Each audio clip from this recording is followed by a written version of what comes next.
नमस्कार, आप देख रहे हैं टुडे समाचार 24 और मैं हूं आपके साथ वैशाली। आइए रुक करते हैं आज की खास खबर पर। फ्रांस ने थिरोए नरसंहार को माना जनसंहार, ब्रिटेन कब करेगा जलियांवाला बाग हत्याकांड पर माफी। फ्रांस ने आखिरकार 80 वर्षों बाद स्वीकार किया कि 1944 में सेनेगल के थिरोए गांव में फ्रांसीसी सेना द्वारा पश्चिमी अफ्रीकी सैनिकों का नरसंहार एक जनसंहार था। फ्रांसीसी राष्ट्रपति एम्मानुएल मैक्रों ने एक स्वीकारोक्ति एक पत्र के माध्यम से की, जिन्होंने गुरुवार को सेनेगल सरकार को भेजा। ये एक ऐतिहासिक कदम है क्योंकि फ्रांस ने इस घटना को अब तक केवल विद्रोह के रूप में पेश किया था, लेकिन मैक्रों के पत्र के बाद अब ये मामला पूरी दुनिया के सामने एक जनसंहार के रूप में सामने आया है।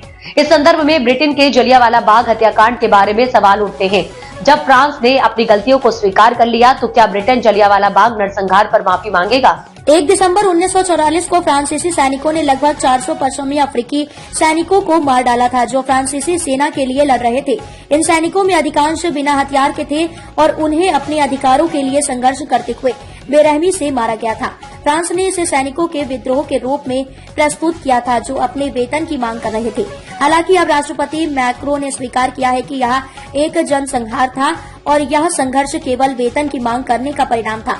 मैक्रों ने सेनेगल सरकार को भेजे पत्र में लिखा, फ्रांस को यह मानना चाहिए कि यह नरसंहार उस दिन सैनिकों और उनके शास्त्रागार के बीच संघर्ष का परिणाम था, जब वे अपनी पूरी और वैध वेतन की मांग कर रहे थे।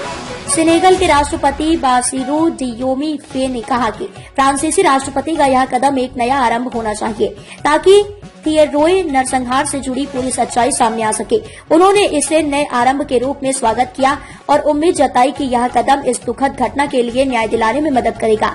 जलियांवाला बाग नरसंहार ब्रिटेन की चुप्पी। साल 1919 में ब्रिटिश शासन के दौरान जलियांवाला बाग में एक बड़ी त्रासदी हुई थी, जब जनरल डायर के आदेश पर ब्रिटिश सैनिकों ने बिना किसी चेतावनी के भारतीय नागरिकों पर गोलीबारी की थी। उस दिन सैकड़ों निहत्थे लोग मारे गए थे। इस घटना ने भारतीय स्वतंत्रता संग्राम को एक नया मोड़ दिया था और यह ब्रिटिश साम्राज्य के खिलाफ गहरी नफरत और असंतोष को जन्म देने का कारण बनी।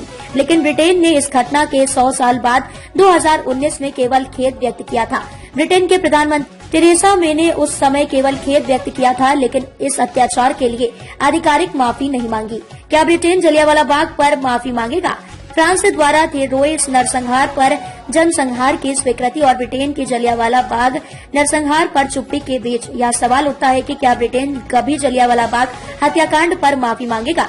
इतिहास ने यह सिद्ध किया है कि जब बड़े राष्ट्र अपनी गलतियों को स्वीकार करते हैं तो उससे बाकी दुनिया में शांति और मेलजोल का माहौल बनता है।